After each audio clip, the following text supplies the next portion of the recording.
I'm Kyle Malnati, your host of the Calibrate Real Estate Podcast. At Calibrate, we exist to help people create generational wealth through real estate. My personal mission is to encourage, empower, and educate you by sharing best practices from business leaders that are proven winners.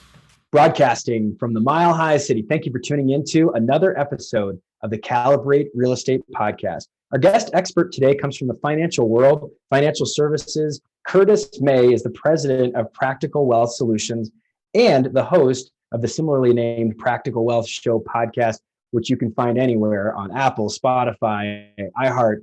Curtis, welcome to our show. Thanks for being a part of our show today.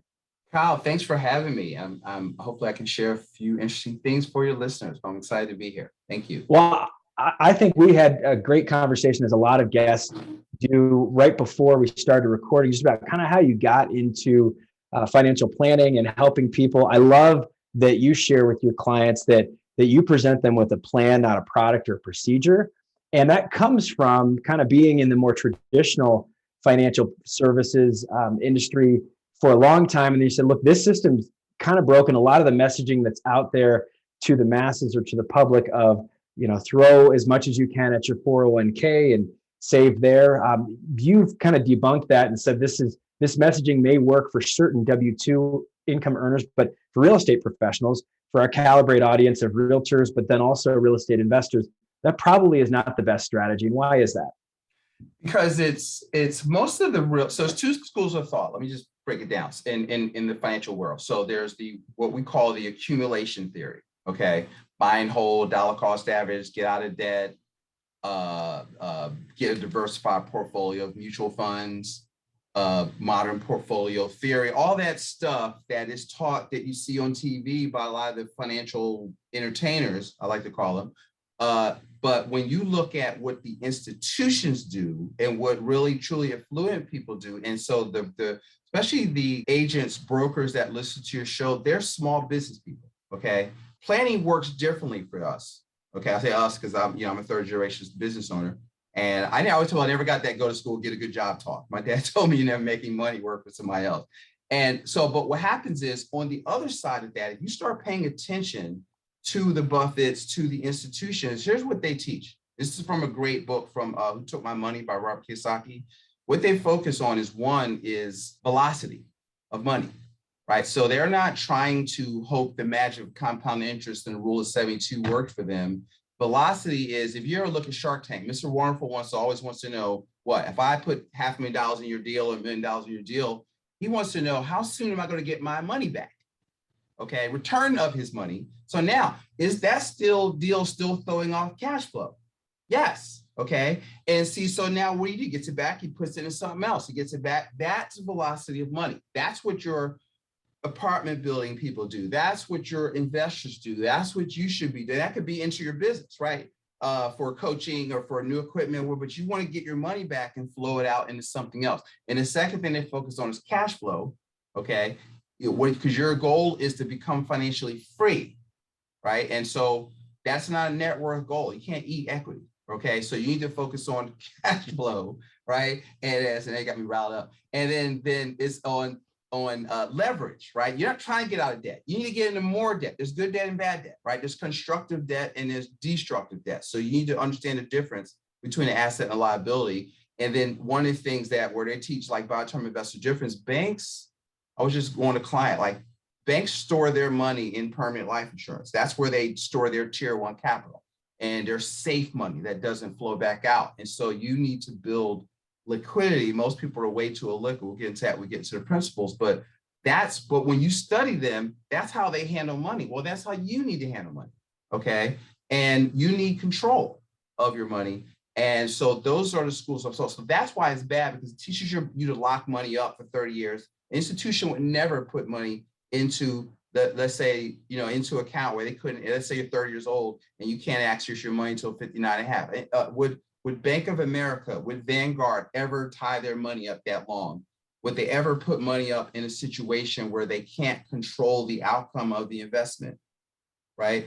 And so you have to begin to think about it. So if you start looking at it, most of the stuff out there is most people are transferring their wealth. right? It's a wealth, you're basically giving your money away to people that create the situations, control the outcomes so that they profit. And so everything you're taught, buy and hold, pay your mortgage off early, all that does is create cash flow and velocity for the institution. Where would you rather have your money? Should you be creating cash flow and velocity for yourself, or you want to give the opportunity to do that way to the institution? So that's what I'm saying. It's backwards. You need to re-examine everything you're doing, because what you're doing is set up to make everybody else rich, but you. I love it because I got my degree in finance. I've been working with real estate investors for 17 years. I've had thousands of conversations about finance, either one-on-one, kneecap to kneecap, or even conversations in sort of a seminar setting. And I've never heard, even though it's totally true, I've never heard you can't eat your equity, which is totally true. It's great as you think about that. It's a great truism, very, very good. And then while I understand it, I've never heard someone say constructive debt versus destructive debt.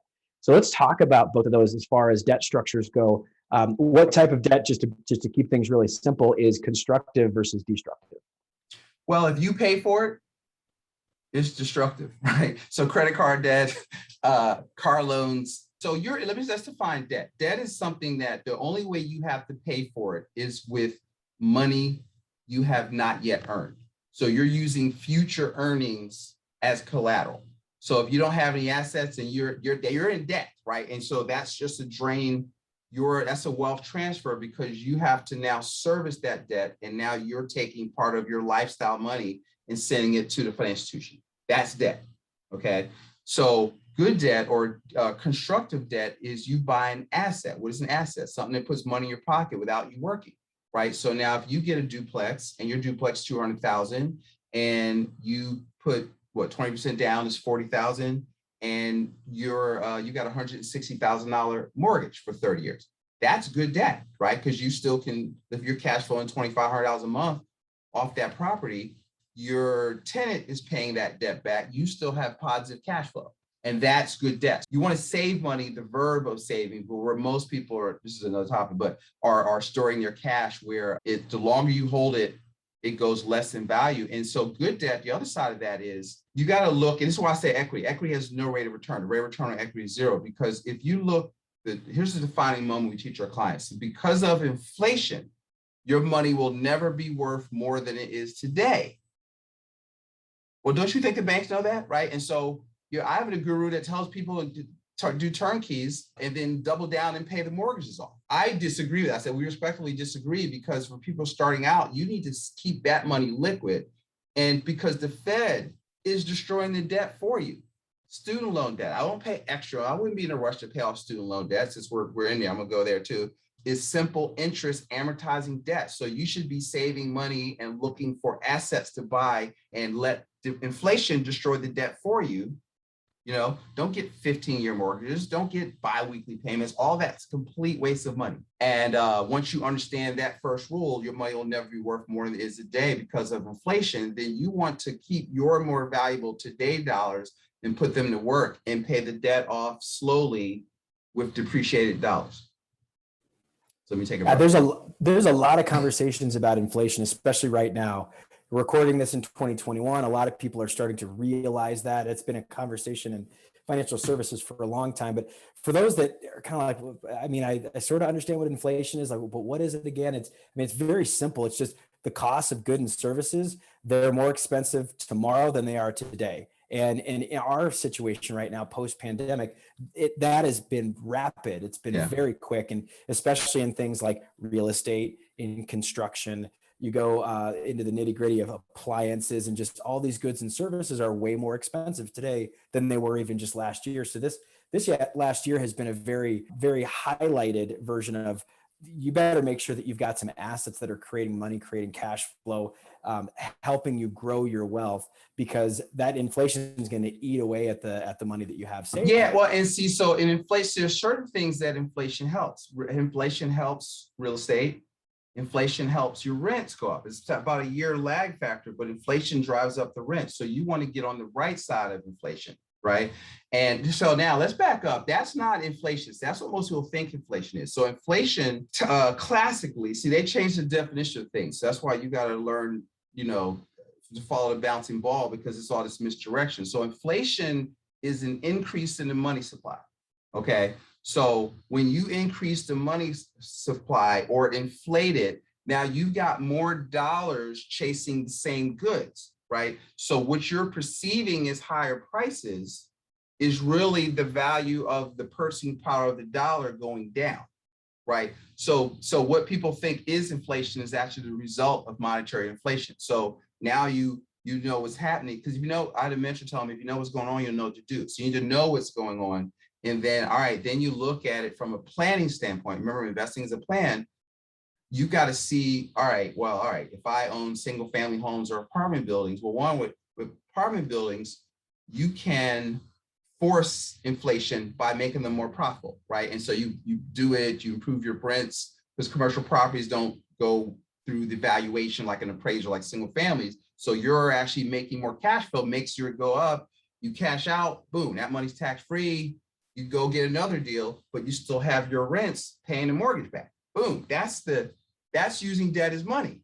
You see, and your listeners know that already, right? You same thing with single families. The Burr method is all about velocity. That's just the velocity of money in real estate. And so that's the thing. So for the brokers, you need to have a financial game plan. Like you need to own what you're selling your people. You need to own real estate. You need to have your own game plan, because income is not wealth, right? So our goal is to help our clients create work optional income, okay, in 10 years or less. So what happens is you can make $500,000 or $300,000 as a broker, but you still, if you shut it all down, you still need to have that $20,000, $25,000, $30,000 a month coming in from what Jim Rohn says.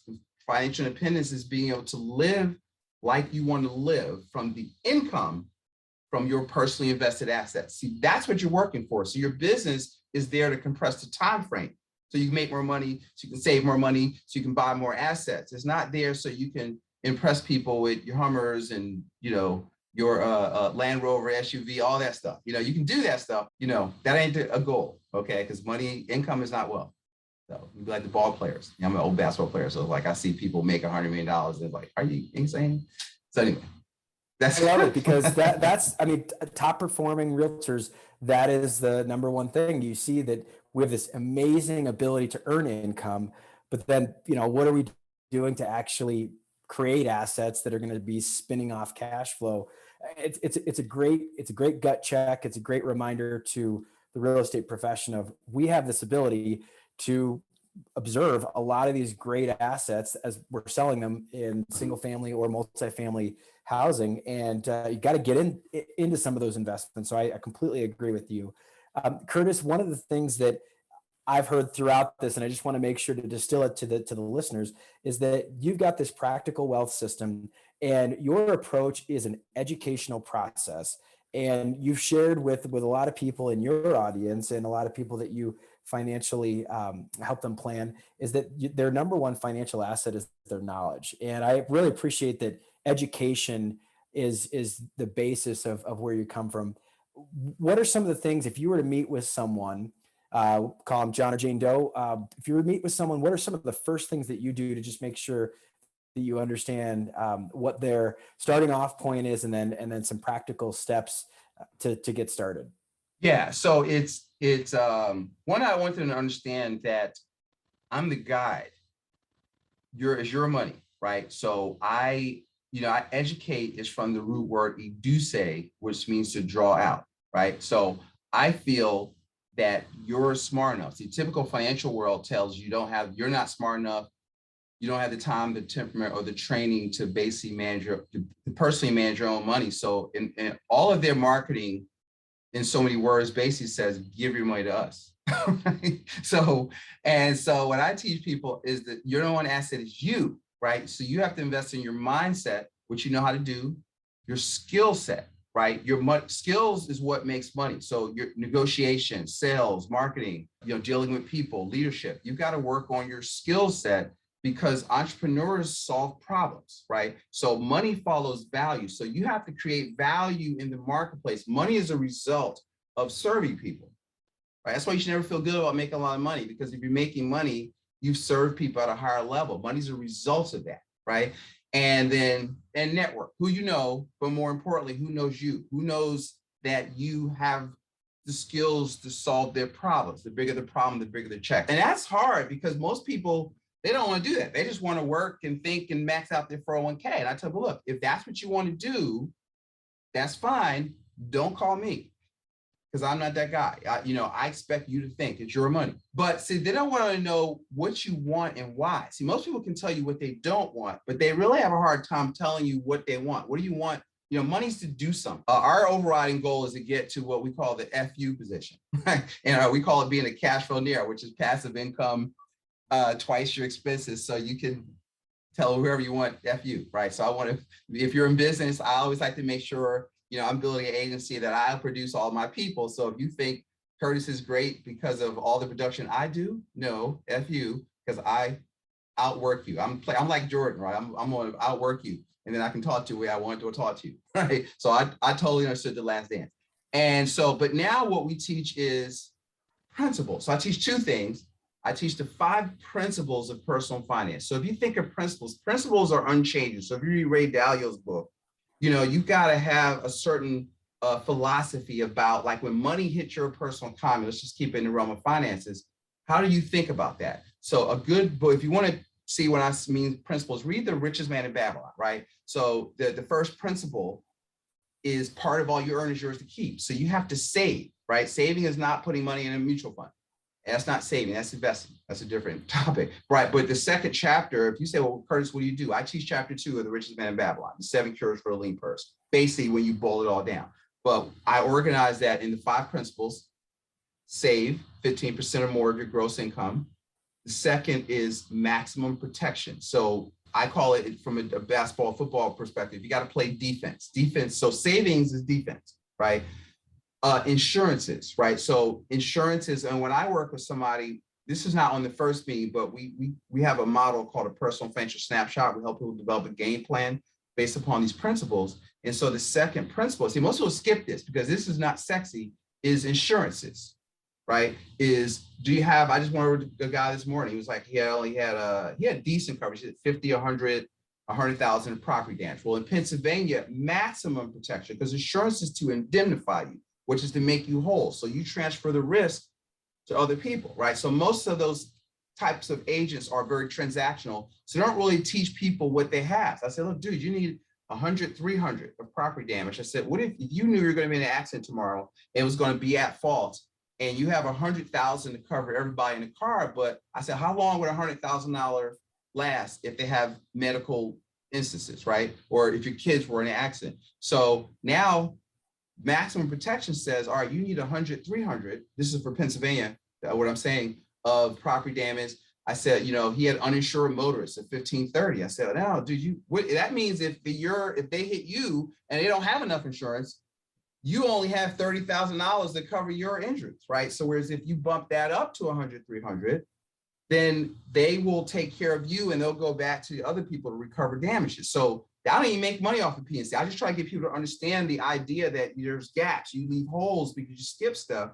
And so you want to have maximum protection. You want to have maximum protection on your homeowner's replacement costs. You want to have, most of the people, your listeners, need to get an umbrella policy, right? On top of that, so, which might cost like $200 a year, right? You look at your medical, do you have disability? Do you have your wills? If you've got kids under 18, you should have a trust to make sure, if you got decent amount of life insurance or assets, are they ready to take, would you want well, think about this, Kyle. If you had an 18-year-old, would you want if you had a $2 million worth of life insurance, would you want your 18-year-old to get $2 million with no instruction, unfettered access to $2 million? No, right? No. So when you say that means you need a trust, right? Now, I don't give legal advice, but we talk it up and then we introduce people to help you, investing is a team sport. We look at life insurance. Most people are underinsured. If you're between, let's say, 18 and 40, take your annual income, multiply by 25.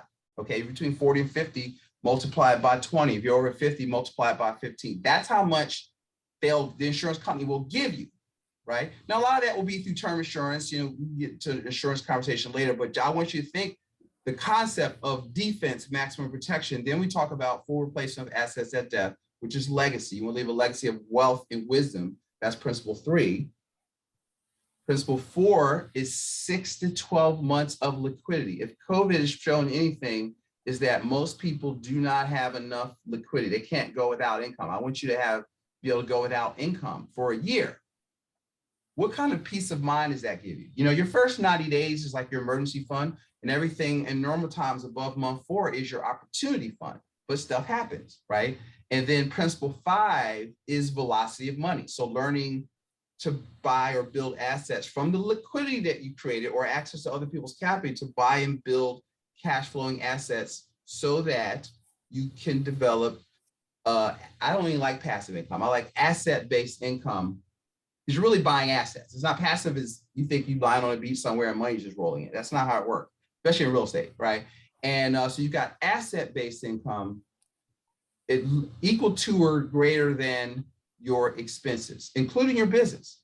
That's what you're working for. So now, when I say investing is a plan, that's based on principles. Now, most people focus on tactics, right? They want to, well, what kind of insurance should I get? Or should I get a growth fund or this? That a guy I got to see, he's like, well, you know, you think I want to look at my portfolio and should I get a Roth? And, you know, I really want to probably start out my first meeting with him is like, man, I know the stuff you asked me, you want to talk about, none of it means anything. Okay.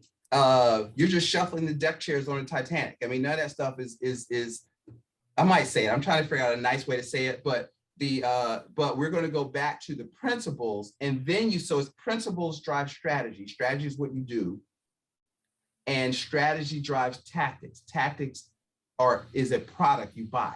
Most people lead with tactics, but and some have strategy, but very few, and the very few advisors, unfortunately, have even financial principles they teach. It's really the strategy, or tax-free retirement, or something like that. And then here's this great product, and there's no product.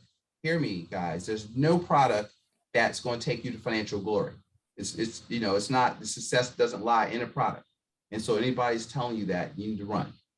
If you hear from me, which you won't. But and so I teach the 5 principles and 3 rules of investing, which are: 1, invest in yourself and your expertise; 2, invest in what you can control the outcome of, influence that generates cash flow, and don't chase return. So those are the 3 rules of investing. So that's actually the things that I talk about if somebody were to call me, because if you disagree with that, we don't need to talk.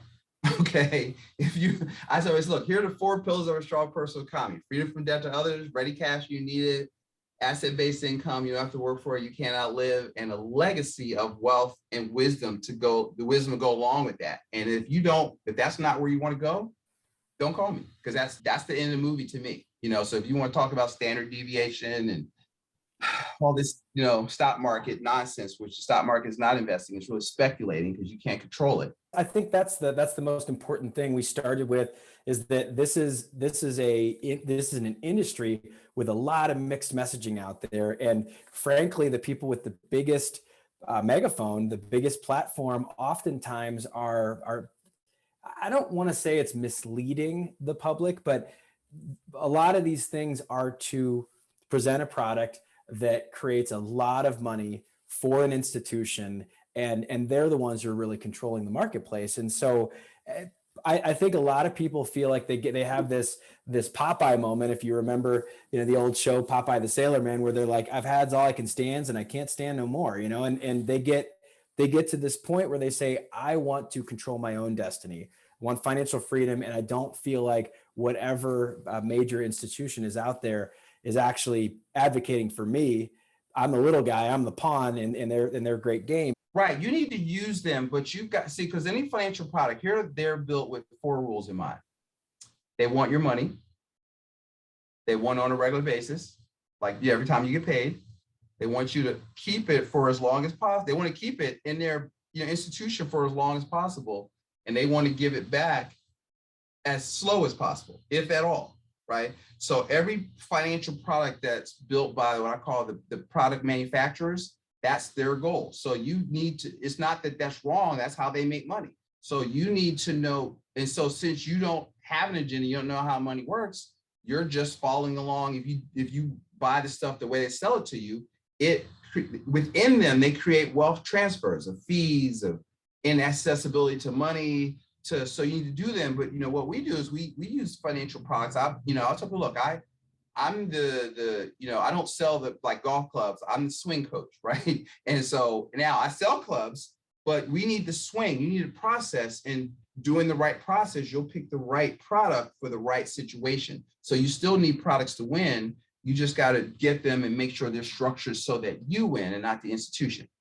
And so and they still will make money, but they'll make less because our goal is to put you in control of your personal economy. So if you're type that want control and you feel like there's something wrong, but you can't put your finger on it, because most advisors they're great people, but they don't know, because you know what you've been trained on. You know what I call conventional wisdom. I was that guy for 12, 15 years.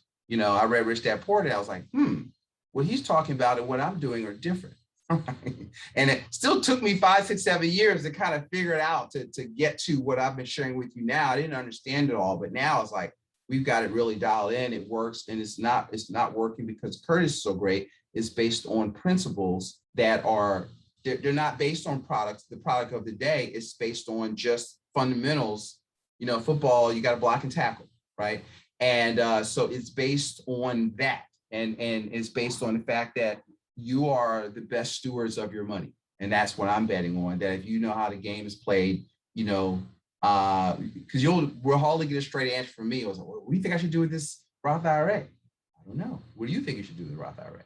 Let me ask you, on a scale of 1 to 10, let's rate how, your knowledge about the stock market. Where's the money going? Who's the fund manager? They don't know any of that kind of stuff. Okay, well, what do you know about the real estate? Oh, well, if you had that money accessible, could you buy more real estate, and what's your IRA on that? So I'm not going to tell you, I'm just going to help you think through that, because you know the answer. So I'm very Socratic. I love it. And for those that want to learn more about your method, before we get towards the end of our show, practicalwealthadvisors.com.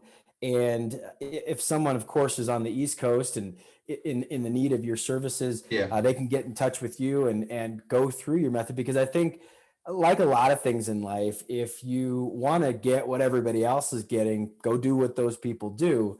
But if you're looking for something different, if you're looking for, a better solution, you probably ought to do what people that you can see have extreme wealth have done. And listen to my show, because all I do is interview people like yourself, and you can see it. What I try to do is point out they invest in themselves. All of the stuff that we're talking about, when you study successful people, that there are certain traits that you see. You have to look for that. Now, I work nationally, so you don't have to be on the East Coast. Our business I was on Zoom and virtually pretty much 90% virtually for the last 7, 8 years. So I've been doing this for a long time, working wherever. So we've got clients around the country. So if you don't mind being on like this, send a lot of video emails. I have a lot of content. We have a train that go through a membership program we have that walks people through the lessons. Meeting with me is like a 4 or 5 meeting process that we're going through the steps. So it's very thorough. And we actually we teach something called privatized banking. Some of you may have heard of infinite banking. I actually specialize in that, but I put a planning wrapper around that, because I even felt that left too many gaps in coverage, so to speak, that people weren't addressing. And so we do that. That's the perfect place to store cash. If some of you have heard of that, you can just look that up, but that's kind of what we specialize in. But yeah, we work nationally, and I love to educate, because it's your money, not Curtis's. I'm Obi-Wan. My job is to teach you the ways of the Force, but you still have to become a Jedi. So that's why. Well, and before we get into our last 3 questions of our show, Curtis, I'm going to give our audience what you like to give a lot of people for free. It's this creating wealth using the velocity of money. And all they have to do is send a text message. And I'll do this slowly here if you're driving or if you're on your morning run. Text B like boy, T like tango, S like Sierra, BTS to this following number, 1-833-422-0250. Again, that's BTS to 1-833-422-0250. Great resource. I did it. You're going to have to put in your first and last name and an email address, and boom, it's going to be in your inbox. So Curtis, thanks for that free resource. Final 3 questions of our show. I ask this to all of our guests. Our show and my real estate brokerage is called Calibrate Real Estate. Came upon this word 5-6 years ago. I love it because it's a verb. So many things in financial services, financial planning, real estate are all nouns. A lot of it is very altruistic, and I'm a guy of action. I'm a guy of doing. And so calibrate quite literally means to make adjustments, whether you want to call them course corrections or learning experiences. We have this hypothesis, think about it, like a scientist. I think this is going to happen, and I'm going to set up my experiment here, but then I've got data taking these external factors into review here. I've got data that now says, well, maybe my hypothesis was slightly off. And so I'm going to make these adjustments to then get to a better outcome. So I love to ask our guest experts, especially people that have got podcasts and work in financial services, what do you do personally to calibrate your life on a daily basis? What are some routines, some rhythms of your life that you say, these are the things that keep me on track? Or if I get naturally off track, which we all do, this kind of gets me out of my rut and I'm back on track again. Yeah. So, and this is good for your listeners. Most of you are entrepreneurs. So you have to get out of thinking what I call in bureaucratic. We're in a different world. So what I've done is I actually am really been for the past year getting into this book called The 12-Week Year. And I have my 12-week year journal. So what I do is I try to take my goal. So this is like, I wake up, I work out, I read, right? That's the first thing. And so since I live in the performance economy, I don't have a job. There's no check waiting for me on Friday. So you can't, if you're leaving your job, you got to learn how to work without a net, right? And most of that's mental. You got to help your partner learn that you're working without a net. You just had that discussion before you just jump out there. That's just a freebie I'm gonna throw out there for you, right? And unfortunately, my wife is self-employed. But what happens is I work on that. So I set 12-week year goal. So like I'm on year 3 in this 2021, and I set a quarterly goals. And so in 12 weeks, a week is a month, and then a day is a week. So now what happens is every morning I have tasks that I focus on getting done so that I can have a weekly goal so that I can have my yearly goal, right? And so it's work out, I try to publish every day. I have an assistant, hire an assistant. I have an assistant, so I don't even handle my, one of the things I got rid of my calendar. So my assistant books my calendars, calls the referrals, make sure they get their proper. So all I do is like, as soon as we finish this call, boom, I've got another appointment, and I'm not out, I don't go out prospecting. I don't go networking. I've decided about 4 years ago, I wanted an inbound business. So I make very few outbound calls. You got to do some stuff for that to happen. But all of my daily stuff is driven to, and we'll get into what I would told my younger self, but it's basically what I have to do is I got to work out.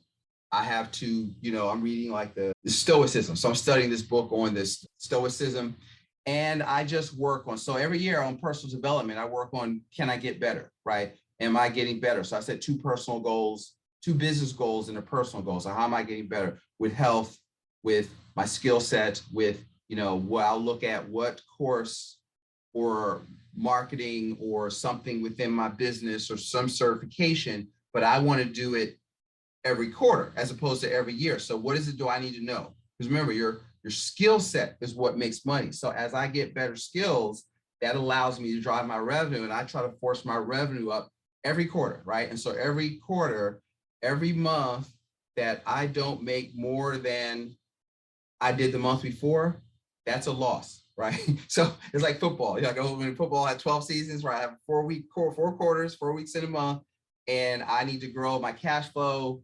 I look at savings. I have certain, how many referrals that I get. So I've got certain metrics I look at every day to make sure that I'm focused on the right stuff. And so guys, if you want to have a good year, you got to have 4 good quarters, right? If you want to have a good quarter, you got to have, good weeks. And then if you want to have a good week, you got to have 5 good days, right? So you got to stop wasting time and wake up with here's what I got to get done today. So I'm very structured within that. That's a long answer, but hopefully that was helpful. I love it. No, there's so much in it and so good. And kind of to distill it down, Curtis, you've got to have a sense of urgency in this life. I mean, we get one, it's cliche, but you get one go around to do it. And I think if you're in any type of industry, especially real estate brokerage, financial services, planning, working with people, you've got to create some of these mini games here to make sure that you're constantly, you've got this scorecard that you're constantly assessing yourself. And you mentioned a few resources. I want to just make sure that people know we're going to put these in the show notes. Number one that you mentioned, the book by Ray Dalio, Principles, which I have on my bookshelf, and something that you mentioned as well. Another book that I've got in my bookshelf in my office is Richest Man in Babylon. That's another book that you had just mentioned. And then the 12-week year, great resources. I'm a big believer that all leaders are readers, and that's the way that it takes so much time, energy, research, expertise to put a book together. So when someone does, it's all the distilled content. Yes, so here's another one also that I actually am a national trainer for. This was by my partner and coach, Kyle Christensen. It's called Principles-Based Planning. So if you want to like get a deeper dive into the 5 principles and all the stuff I talked about, it's in here. And so I train other people in the industry. It's great book. It came out about 3 or 4 months ago, but it's awesome book. And but I love that when you talk about calibrate, because most times that's why I don't like financial planning, because that's assuming you have a crystal ball and it's going to go perfectly. A plane is off course 90% of the time. So you always have to be calibrating and doing course corrections, but you can have guiding principles so that you're flexible, so that you can either react or be proactive if you see an opportunity to move forward. You're nimble and you can react either way. When something comes at you, oh, I've seen this before. Okay, I'm going to do this. Or I'll play basketball and say, okay, this guy's always goes, he doesn't like going left, so I'm going to make him go left. And then when he puts the ball in front of me, I'm going to steal it and go down for a layup. That's you being prepped and having cash and dry powder. So an opportunity presents itself, boom, you have the cash to buy up another brokerage or get this, money at a discount where you can buy it, but you have to be liquid. The number one problem I see is the lack of access to capital on an individual basis. That just people they don't have a place to store it, but they don't have enough cash. Next question, and one of my favorites, it comes from a song called Dear Younger Me. The author of the song that's writing Dear Younger Me is saying, I'm writing a letter to myself. If I could go back in time to my younger version, here's some advice I'd give to myself. And I've dubbed it, it's not in the song, but I've dubbed this the advice you wish you knew when you're 22, because it rhymes and it's fun.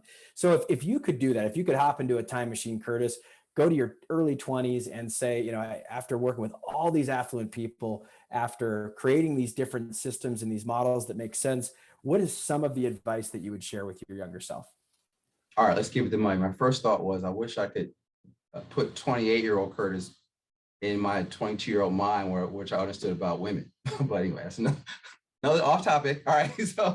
But one of the things I would teach myself is I would study. What I realized is, one, most of the stuff I knew about financial stuff was wrong. So I wish I'd have learned that earlier. I'd have been farther along.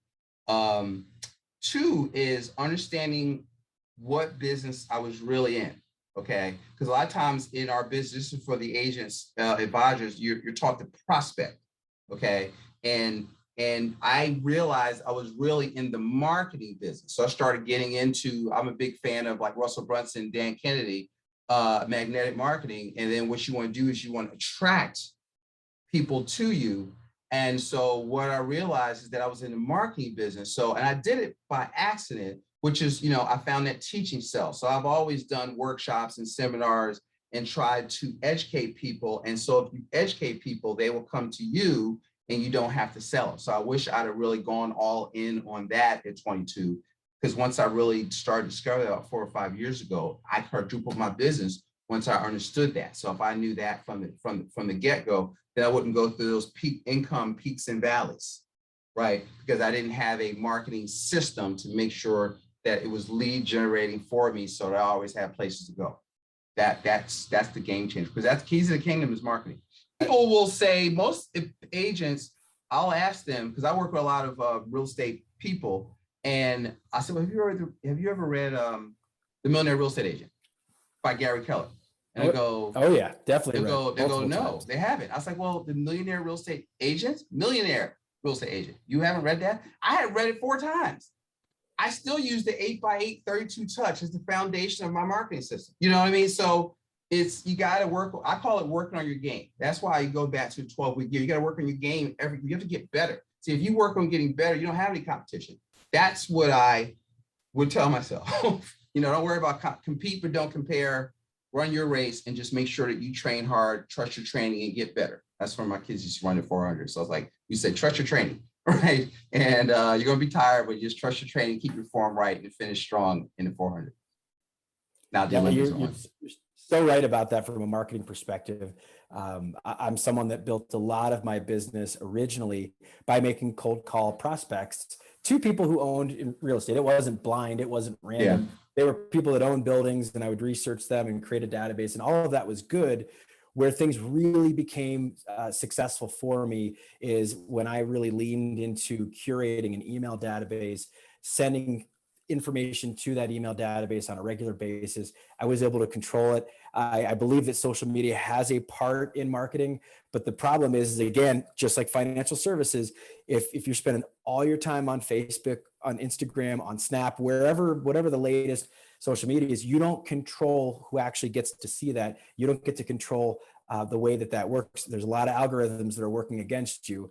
And sometimes you can get on the top of that wave, and that's great when that happens. But I'm a big believer in being able to control your messaging, be able to, send this information out there so that people, then you're attracting the right customers and clients to call you. Yeah. And I love that. Because social media is just a channel, right? See, people think I'm internet marketing. That's not marketing, or advertising is not. Facebook ads is not marketing, it's advertising, right?